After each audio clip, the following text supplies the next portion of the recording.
जय हिंद मेरे प्यारे साथियों। जो हमारी इंडियन आर्मी की प्रीवियस ईयर क्वेश्चन सीरीज चल रही थी, हम उसी को आगे बढ़ाएंगे। और इस सीरीज में हम वो सारे क्वेश्चन डिस्कस कर रहे थे जो आपके आर्मी के एग्जाम में पूछे गए थे, जो आपका 2023 में ऑनलाइन एग्जामिनेशन हुआ था, उन क्वेश्चनों को। इससे क्या होगा, आपको पता चलेगा कि ऑनलाइन एग्जाम में किस तरह का पैटर्न पूछा जा रहा है। 17 तारीख की तीनों शिफ्ट, 18 तारीख की तीनों शिफ्ट मैंने सॉल्व करा दी है और आज हम 19 अप्रैल की फर्स्ट शिफ्ट को सॉल्व करेंगे।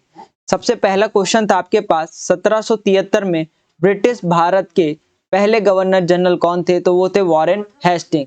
संतोष ट्रॉफी किस खेल से संबंधित है? तो संतोष ट्रॉफी जो है आपकी फुटबॉल से है। भारत में शास्त्रीय भाषाएं कितनी हैं? क्लासिकल लैंग्वेज कितनी है? तो 6 आपके पास क्लासिकल लैंग्वेज है, शास्त्रीय भाषाएं। वल्लभ भाई पटेल को सरदार की उपाधि किसने दी थी? तो महात्मा गांधी जी ने वल्लभ भाई पटेल को सरदार की उपाधि दी। त्वांग मठ कहाँ स्थित है? तो त्वांग मठ आपका अरुणाचल प्रदेश में पड़ता है। भारत में कितने ज्योतिर्लिंग हैं? तो 12 ज्योतिर्लिंग है। सिमलीपाल कौन से राज्य में स्थित है? तो सिमलीपाल आपका पड़ता है उड़ीसा में। अगला सवाल है आपके पास कि यूपीए का फुल फॉर्म क्या होता है? तो यूपीए का फुल फॉर्म होता है संयुक्त प्रगतिशील गठबंधन, यूनाइटेड प्रोग्रेसिव अलायंसेस। भारतीय संविधान का अनुच्छेद 17 किससे संबंधित है? तो आर्टिकल जो 17 है आपका अस्पृश्यता का उन्मूलन से संबंधित है। वरुण युद्ध अभ्यास किन दो देशों के बीच हुआ था? तो वरुण मिलिट्री एक्सरसाइज आपकी भारत और फ्रांस के बीच थी। कलीबंगा किस राज्य में स्थित है? तो कलीबंगा आपका राजस्थान में पड़ता है। विजय हजारे ट्रॉफी 2022 और 2023 किस टीम ने जीती? तो सौराष्ट्र टीम ने ये जीती थी। भारत के प्रथम लोकसभा अध्यक्ष कौन थे? तो वो थे आपके जीवी मावलंकर। महाराष्ट्र के राज्यपाल रमेश बैस। समतल दर्पण का प्रतिबिंब कैसा बनता है? तो समतल दर्पण का प्रतिबिंब आभासी और सीधा बनता है। ऊष्मारोधी पदार्थ कौन सा है? तो ऊष्मारोधी आपका लकड़ी है। प्रिज्म से प्रकाश गुजारने पर कितने रंगों में बट जाता है? तो जब भी आप प्रिज्म से सफेद प्रकाश गुजारते हो तो 7 रंगों में वो टूटता है, विभ्योर जिसे आप कहते हो। देखो अगले क्वेश्चन में मुझे थोड़ा सा डाउट है। अगला क्वेश्चन कुछ इस तरह से था कि ऐसी कौन सी चीज है जिसमें आग नहीं लगती है या जो आग से नहीं जलती है? ठीक है, तो उसका जो राइट आंसर था वो पत्थर था। तो इस तरह का क्वेश्चन मुझे स्टूडेंट ने बताया और बोला राइट आंसर था पत्थर। अगला सवाल है कि सूर्य की ऊष्मा पृथ्वी तक किसके द्वारा पहुंचती है? तो विकिरण विधि द्वारा। और विकिरण विधि द्वारा ही सूर्य जो है पृथ्वी को क्या करती है? गर्म करती है। निम्नलिखित में से कौन सा एक रासायनिक परिवर्तन है? आपके पास 4 ऑप्शन रहे होंगे। 3 ऑप्शन आपके पास फिजिकल चेंज, भौतिक परिवर्तन के रहे होंगे, और चौथा जो आपका राइट आंसर रहा होगा वो रहा होगा आपका रासायनिक परिवर्तन का, जो था लोहे पर जंग लगना। अम्ल स्वाद में कैसे होते? तो अम्ल स्वाद में खट्टे होते। नीले लिटमस को लाल में कौन बदलता है? तो अम्लीय जो है नीले लिटमस को किस में बदल देते हैं? लाल में बदल देते हैं भाई। मनुष्य में प्रमुख श्वसन अंग कौन सा है? तो वो है आपका फेफड़ा। अगला सवाल है आपके पास कि प्रथम 5 प्रकृत संख्याओं के वर्गों का औसत ज्ञात कीजिए। बिल्कुल सिंपल सा सवाल है। पहले मैं आपको बता दूं कि प्रकृत संख्याएं क्या होती है। वे नंबर्स जिनको आप गिन सकते हो, जैसे 1 2 3 4 5 6 7 डॉट डॉट डॉट इन्फिनिटी तक। आपके पास मैंने बोला 1-1 रुपए के 100 सिक्के आप उन्हें गिन सकते हो, वो सारी प्रकृत संख्या होती है। अब 5 प्रकृत संख्याओं की बात कर रहा है तो मैं 5 प्राकृतिक संख्याएं लिख देता हूं। 1 2 3 4 और 5। इनके वर्गों का क्या निकालना है? औसत निकालना है।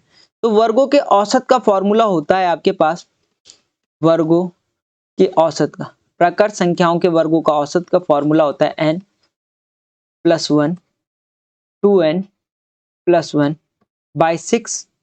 और n की वैल्यू कितनी दे रखी है? तो आप बोलोगे सर n की वैल्यू दे रखी है 5। ठीक है, तो ये हो जाएगा 5 + 1 2 × 5 + 1। जहां जहां n है वहां क्या रख दिया मैंने? 5 रख दिया बटे 6। 5 और 1 6, मल्टीप्लाई 5 दूनी 10 और 1 11 अपॉन 6। 6 से 6 कट गया, एवरेज कितना आ गया? 11 आ गया। अगर कभी आप फॉर्मूला भूल जाओ तो आप किस तरह से इसे कर रहे होंगे? तो आप बोलोगे कि आपको 5 प्रकृत संख्याओं के वर्गों का औसत निकालना है। तो इनका सबसे पहले वर्ग कर दो। 1 का स्क्वायर, 2 का स्क्वायर, 3 का स्क्वायर, 4 का स्क्वायर, 5 का स्क्वायर। स्क्वायर मतलब क्या होता है? वर्ग होता है। और इनके वर्गों का औसत। 1 का स्क्वायर 1, 2 का स्क्वायर 4, 3 का स्क्वायर 9, 4 का स्क्वायर 16, 5 का स्क्वायर 25। अब मैंने आपसे कहा है कि आपके पास एवरेज का फॉर्मूला होता है, औसत का फॉर्मूला होता है संख्याओं का योग अपॉन संख्याओं की संख्या। होता ही नहीं होता, तो मैं क्या कर लूंगा, इन संख्याओं का योग कर लेता हूं, अपॉन लिख देता हूं क्या, संख्याओं की संख्या। कितनी संख्या, 1 2 3 4 5। यही होता है औसत का फॉर्मूला, बोलो हाँ या ना। ठीक है, तो देखो भाई, 9 और 1 10, और 16 और 4 20, 20 और 10 30 हो गया, 30 और 20 50, और 5 55, 55/5 कितना आ गया आपके पास, 11 आ गया। तो इस तरह से भी आप क्वेश्चन को सॉल्व कर रहे होते भाई। तो दोनों तरीके मैंने आपको बता दिया, आप किसी भी तरीके से सॉल्व कर सकते हो। यदि x प्लस वाई बराबर 5, x इंटू वाई बराबर 10, तो आपसे पूछ रहा है x square plus y square बराबर क्या होगा। आपको एक सिंपल सा फॉर्मूला मैंने बता रखा है कि x प्लस वाई का होल स्क्वायर बराबर क्या होता है। तो आप बोलोगे x square plus y square plus 2xy। अब जो जो वैल्यू दे रखी है उसको मैं रखते हुए चलूंगा। x प्लस वाई कितना है 5, तो आप बोलोगे 5 का square equal to x square plus y square की वैल्यू निकालनी है, प्लस 2 इंटू एक्स वाई कितना है, तो एक्स वाई 10 दे रखा है, कोई दिक्कत। 5 का स्क्वायर कर रहे होंगे 25 आता है, equal to x square plus y square plus 20, 10 दूनी 20। अब ये 20 कहाँ चले जाएगा, इधर, तो 20 किस चीज का हो जाएगा, यहाँ प्लस का, इधर जाके माइनस का, तो माइनस का 20 प्लस का 25 equal to x square plus y square. मुझे बताओ प्लस माइनस का क्या होता है, प्लस माइनस का क्या होता है, माइनस, और चिन्ह आता है बड़े वाले का, तो बड़े वाले का चिन्ह मतलब वैल्यू आएगी प्लस में, और प्लस माइनस का माइनस, घटा दो भाई, 25 में से 20 गया तो आपके पास आएगा 5। X square plus y square बराबर कितना आ जाएगा, +5 आपके पास राइट आंसर रहेगा। किसी को कोई दिक्कत। चलिए अगला सवाल है आपके पास कि एक किताब में कुल पृष्ठों की संख्या 350 है और 36% पृष्ठ पढ़ लिए गए हैं, उसमें से अभी तक पुस्तक के कितने पृष्ठ नहीं पढ़े हैं। तो पहले मैं डाटा लिख लेता हूं। कुल पृष्ठ आपको दे रखे हैं, कुल संख्या आपको दे रखी है पेजेस की कितनी है, तो कुल संख्या है आपके पास 350। उसमें से 36% जो है क्या है, पृष्ठ पढ़ लिए गए हैं। ठीक है, इतने पेज उन्होंने पढ़ लिए हैं। अब मुझे बताओ अगर मैं 350 का 36% निकालूंगा तो मेरे पास वो पेजेस आ जाएंगे जो पढ़ लिए हैं। ठीक है, तो मैं 350 का 36% निकाल रहा हूँ तो परसेंटेज हटेगा, नीचे 100 लगेगा, 0 से 0, 5 दूनी 10, 5 सत्ते 35, 2 से काटा, 2 ही कम 2, 1 कैरी हुआ, 2 अट्ठे 16, 7 इंटू 18 कितना होता है, तो आप बोलोगे 126। मतलब 126 पेज पढ़ लिए गए हैं। क्या कर लिए गए हैं, पढ़ लिए गए हैं। अगर मुझे बताओ टोटल 350 थे, 126 पेज पढ़ लिए हैं, तो इसमें से माइनस करके वो पेज आ जाएंगे जो मैंने अभी तक नहीं पढ़े हैं। 10 में से 6 गया 4, 4 में से 2 गया 2, 3 में से 1 गया 2, तो 224 इसका राइट आंसर होगा कि 224 पेज जो है अभी नहीं पढ़े हैं। देखो दूसरे तरीके से आप इसे कैसे सॉल्व करते, टोटल आपके पास 350 पेजेस है, उसमें से 36% जो है पढ़ लिए गए हैं। कोई भी चीज अपने आप का पूरा क्या होती है, 100% होती है, और 100% में से 36% पेजेस जो है पढ़ लिए हैं, तो बचे कितने जो नहीं पढ़े हुए हैं, तो आप बोलोगे 100 में से माइनस कर देंगे 36%। 10 में से 6 गया 4, यहाँ पे कितना बच गया 9, 9 में से 3 गया 6, 64% जो है ऐसे पेजेस हैं जो नहीं पढ़े हैं, और 36% तो क्वेश्चन में दिया है जो पढ़ लिए हैं। तो हम क्या करेंगे, टोटल का 64% निकाल देंगे। टोटल कितना था, 350 पेजेस थे, इसका 64% निकाल दो, परसेंटेज हटेगा, नीचे 100 लगेगा, 0 से 0, 5 दूनी 10, 5 सत्ते 35, काट दो, 2 तियां 6, 2 दूनी 4, कितना बच गया 7 इंटू 32, करो मल्टीप्लाई, 7 दूनी 14 कैरी 1, 7 तियां 21 और 1 22, 224 आपके पास राइट आंसर रहेगा। यहां से भी 224 आया, यहां से भी 224 आया। तो आप इस तरीके से भी इस क्वेश्चन को सॉल्व कर सकते थे। अगला सवाल है आपके पास 1/2 मल्टीप्लाई 14 मल्टीप्लाई 2/7 प्लस 9/4 माइनस 2/8। देखो इसको यहीं सॉल्व कर देता हूँ। 2 सत्ते 14 होता है और 7 से 7 कट गया।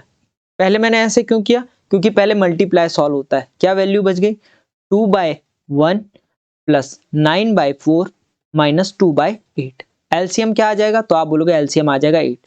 अब देखो ये नीचे वाली वैल्यू, ये नीचे वाली वैल्यू, 1 में कितने की मल्टीप्लाई करूं 8 आ जाए, तो आप बोलोगे 1 8 जा 8 और 8 2 जा 16, बीच में क्या है प्लस है तो प्लस लगा दिया।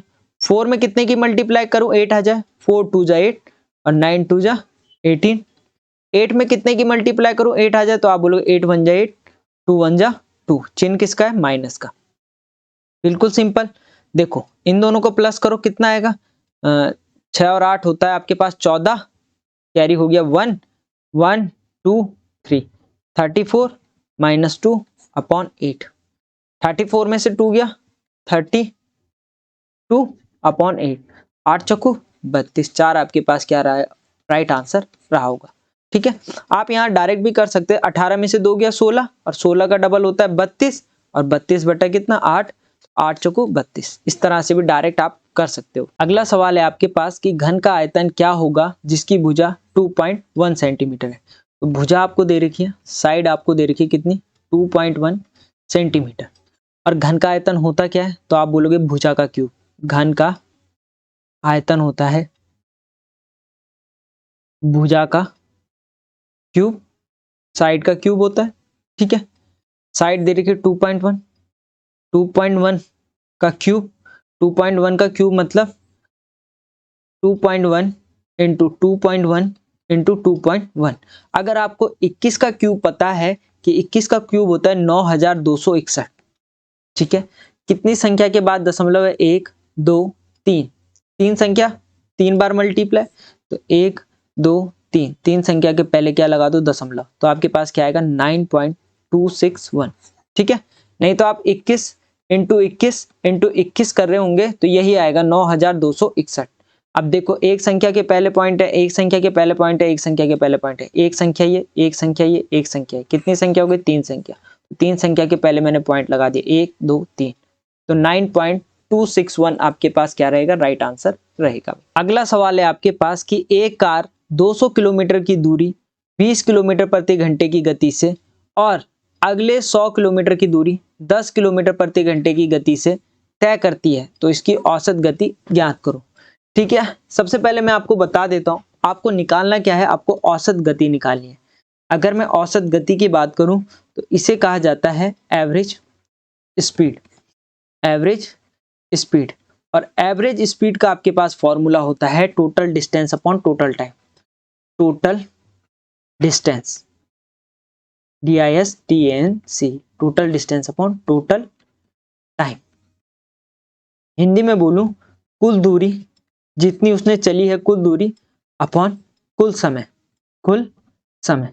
ठीक है, अब आपके पास कुल दूरी तो है 200 प्लस 100 कितना, कुल दूरी हो गई 300 किलोमीटर, बट आपके पास कुल समय नहीं है, तो समय निकालना पड़ेगा। अगर आपके पास स्पीड इक्वल टू होता है डिस्टेंस अपॉन टाइम, चाल बराबर क्या होता है, चाल बराबर होता है दूरी बटा समय, बोलो हाँ या ना, होता ही नहीं होता। ठीक है, आपके पास क्या दे रखी है, आप सबसे पहले क्या निकालो समय निकाल दो, तो समय इधर चले जाएगा, चाल नीचे आ जाएगी, तो समय बराबर हो जाएगा टाइम इक्वल टू हो जाएगा दूरी, जिसे आप क्या बोलते हो डिस्टेंस, अपॉन क्या हो जाएगा चाल, स्पीड। ठीक है, यहां तक किसी को दिक्कत? चलिए भाई, सबसे पहले गाड़ी क्या कर रही है, तो सबसे पहले कार जो है 200 किलोमीटर की दूरी, तो दूरी हो गई 200 किलोमीटर, और चाल कितनी है, तो चाल है 20 किलोमीटर प्रति घंटे, 20 किलोमीटर प्रति घंटे की चाल से 0 से 0, 2 एकम 2, तो 10 आर क्या आ गया, पहले का समय आ गया, पहले वाली गाड़ी का समय कितना है 10 घंटे, दूसरे वाली गाड़ी का निकालो तो समय, टाइम इक्वल टू 100 किलोमीटर की दूरी, कितने 100 किलोमीटर की दूरी 10 किलोमीटर प्रति घंटे की, चाल कितनी है 10 किलोमीटर प्रति आर, तो दूसरे का समय कितना आ गया 0 से 0, तो दूसरे का भी आ गया 10 आर। टोटल डिस्टेंस आपने बोला 200 प्लस 100 कितना हो गया 300। ठीक है, कुल समय निकालो 10 घंटे या 10 घंटे या टोटल कितना समय हो गया, तो आप बोलोगे 20 घंटे, 0 से 0 कट गया, 2 से काटो कितना आ गया 15, तो एवरेज स्पीड हो जाएगी उसकी 15 किलोमीटर पर आवर, औसत गति कितनी हो जाएगी 15 किलोमीटर पर आवर। किसी को कोई दिक्कत? अगला सवाल है आपके पास कि 6 व्यक्तियों का औसतन वजन 50 किलोग्राम है और 5 व्यक्तियों का वजन क्रमशः 40 किलोग्राम, 50 किलोग्राम और 30 किलोग्राम, 70 किलोग्राम, 80 किलोग्राम है, तो छठे व्यक्ति का वजन ज्ञात करो। तो 6 व्यक्तियों का औसतन वजन कितना है? 50 किलो है। तो 6 व्यक्तियों का वजन का सम कितना आ जाएगा? तो आप बोलोगे 6 पंजे 30, 300 किलोग्राम। और 5 व्यक्तियों का वजन दे रखा है अलग अलग, तो 5 व्यक्तियों का वजन का सम कितना आ जाएगा? तो आप बोलोगे सम करके देख लो, योग करके देख लो, 40, 50, 30, 70 और 80। ठीक है, 7 और 3 10, 10 और 5 15, 15 और 4 19, 19 और 8 19 और 10 होता है आपके पास 29। ठीक है, और 2 कम कर दो मतलब 27, 270। ठीक है, 5 व्यक्तियों के वजन का सम आ गया 270 किलोग्राम। मुझे बताओ, अगर 6 व्यक्तियों में से 5 व्यक्तियों का वजन घटा दोगे तो आपके पास छठे व्यक्ति का वजन आ जाएगा। तो 300 में से 270 घटाऊंगा तो छठे व्यक्ति का औसतन वजन कितना हो जाएगा? 0 से 0, 10 में से 7 गया 3। ठीक है, कितना आ गया? 30 किलोग्राम। कोई दिक्कत? बिल्कुल सरल सा सवाल था। अगला सवाल है आपके पास कि 2 व्यक्तियों की आयु का अनुपात 3:4 है और 10 वर्ष बाद यह अनुपात 4:5 हो जाता है। तो पहले व्यक्ति की आयु ज्ञात करो। 2 व्यक्ति हैं आपके पास, ए और बी, जिनकी आयु का अनुपात 3:4 है। मैंने क्या मान लिया? माना ए की आयु 3x है और बी की आयु 4x है। पहले मैं आपको इसको बेसिक से बताऊंगा, फिर शॉर्ट तरीके से करेंगे। ठीक है, 10 वर्ष बाद, 10 वर्ष बाद मतलब ए की आयु 10 वर्ष बढ़ रही है तो 3x + 10 और बी की आयु भी 10 वर्ष बढ़ रही है, 4x + 10। कहने का मतलब ये है कि अगर आप आज 20 साल के हो और आपके फादर आज 40 साल के हैं तो 10 साल बाद आपकी उम्र कितनी हो जाएगी? तो आप बोलोगे 30 साल। तो आपके फादर की उम्र कितनी हो जाएगी? तो 10 साल आपके फादर की उम्र भी बढ़ेगी, तो फादर हो जाएंगे 50 साल। मेरे कहने का मतलब ये है कि अगर आपकी उम्र बढ़ेगी तो आपके फादर की उम्र बढ़ेगी, आपके मदर की उम्र बढ़ेगी, आपकी सिस्टर की उम्र बढ़ेगी। ठीक है, अगर आप आज 40 साल के हो तो 10 साल बाद आप 50 साल के होंगे। इसी तरह से आपके फादर 10 साल बाद इतनी एज के होंगे, है ना? तो हर किसी की एज बढ़ती है समय के साथ साथ। ठीक है, तो 10 वर्ष बाद ये अनुपात क्या हो जा रहा है? कह रहा है 4:5। क्रॉस मल्टीप्लाई करोगे इसकी यहाँ इसकी यहाँ, तो ये 5 × 15x हो जाएगा। ठीक है, प्लस 5 × 10 = 50 हो जाएगा, इक्वल टू 4 चक्कू 16 हो जाएगा, 16x, और प्लस 10 चक्कू 40 हो जाएगा। यहाँ तक किसी को कोई दिक्कत परेशानी? ठीक है, प्लस माइनस करते हुए चलता हूँ। मुझे बताओ, 16 में से 15 गया तो आप बोलोगे x, 50 में से 40 गया तो आप बोलोगे 10। तो x की वैल्यू कितनी आ गई? 10। अगर x की वैल्यू 10 आ गई तो आपसे क्या पूछा था? पहले व्यक्ति, पहला कौन था? 3x। तो 3x की एज कितनी हो जाएगी? तो आप बोलोगे 3 × 10 = 30 साल। दूसरे व्यक्ति की बोलता तो आप बोलते 4x है तो 4 × 10 = कितना? 40 ईयर, 40 साल। कोई दिक्कत? देखो, अगर आप इनका रेशो निकालोगे ना 3:4 ही आएगा, 0 से 0 कट जाएगा तो क्या आ रहा है? 3:4 ही आपके पास इसका रेशो आ रहा है। इस सवाल को आप रेशो मेथड से भी कर सकते थे, जिसे आप शॉर्ट मेथड कहते हो। कह रहा है 2 व्यक्तियों की आयु का अनुपात 3:4 है, ए और बी। 2 व्यक्तियों की आयु का अनुपात कितना है? 3:4 है। 10 वर्ष बाद, 10 साल बाद ये रेशो चेंज हो जाता है किसमें? 4:5 में, 4:5 में। तो मुझे क्या करना होता है? मुझे इन दोनों अनुपातों का डिफरेंस देखना होता है। 3 और 4 में कितने का डिफरेंस है? तो 1 का। और 4 और 5 के बीच कितने का डिफरेंस है? 1 का। तो जब ये दोनों रेशो क्या है? सेम आ जाते हैं, तो हम कह देते हैं कि एक यूनिट जो है, एक इकाई रिप्रेजेंट कर रहा है किसको? इस 10 साल को। क्यों? क्योंकि इस 10 साल की वजह से ही क्या हो रहा है? रेशो चेंज हो रहा है। अगर एक इकाई 10 साल को रिप्रेजेंट कर रही है, 10 ईयर को रिप्रेजेंट कर रही है, तो 4 यूनिट कितने को रिप्रेजेंट करेगी? तो आप बोलोगे 10 चक्कू 40 साल को। और 3 यूनिट कितने को रिप्रेजेंट करेगा? तो 10 × 30 साल को। यह सिंपल सी चीज समझो कि अगर 1 रुपए में 10 टॉफी आती है तो 4 रुपए में 4 दशा की 40, 3 रुपए में 3 दशा की 30 टॉफी। तो ए की एज कितनी आ जाएगी? 30 साल। अगला सवाल है आपके पास, ए बी सी 3:4:8 के अनुपात में है, तो इनका कुल योग 2580 है, तो बड़ी संख्या ज्ञात करो। तो ए बी सी का रेशो दे रखा है आपको कितना? 3:4:8 और इनका कुल योग कितना है? 2580 है। ठीक है, let the number is x, माना संख्या x है, तो a क्या हो जाएगी? 3x, b क्या हो जाएगी? 4x और c क्या हो जाएगी? 8x। इनका कुल योग कुल योग मतलब सम कितना है, वो है 2580। 8 4 12 और 3 15, ये हो जाएगा 15x इक्वल टू 2580। x के साथ जो वैल्यू होती है कहाँ चली जाएगी, डिवाइड में, तो यहाँ से आप बोलेंगे x इक्वल टू कितना आ जाएगा 2580 अपॉन 15, काट दो भाई, 15 से काटा 15 एकम 15, 10 बच गया 108, 15 छक्के 90, 15 सत्ते 105, ठीक है 3 बच गया, 15 दूनी 30, 172 आ गया। अगर x की वैल्यू 172 आ गई तो बड़ी संख्या कितनी मानी थी, तो बड़ी मानी है 8x। 8x की वैल्यू कितनी आ जाएगी, तो आप बोलोगे 8 इंटू 172, 8 दूनी 16 कैरी 1, 8 सत्ते 56 और 1 57 कैरी 5, 8 एकम 8 और 5 13, 1376 आपके पास राइट आंसर रहेगा। अगला सवाल है 7500 रुपए का 2.5 वार्षिक दर से 4 वर्षों का साधारण ब्याज आपको निकालना है। सबसे पहले आपको दिया क्या है, तो प्रिंसिपल दे रखा है, मूलधन दे रखा है कितना 7500 रुपीज, 7500 रुपए। 2.5% परसेंट है तो क्या होगा, रेट होगी, दर होगी, कितनी है 2.5। समय कितना है, टाइम कितना है, तो टाइम है 4 साल। कोई दिक्कत। साधारण ब्याज बराबर क्या होता है, सिंपल इंटरेस्ट बराबर क्या होता है, तो आप बोलोगे प्रिंसिपल मूलधन गुणा रेट दर गुणा समय टाइम अपॉन 100। मूलधन कितना दे रखा 7500 रुपए, रेट कितनी है 2.5% की, समय कितना है 4 साल अपॉन 100।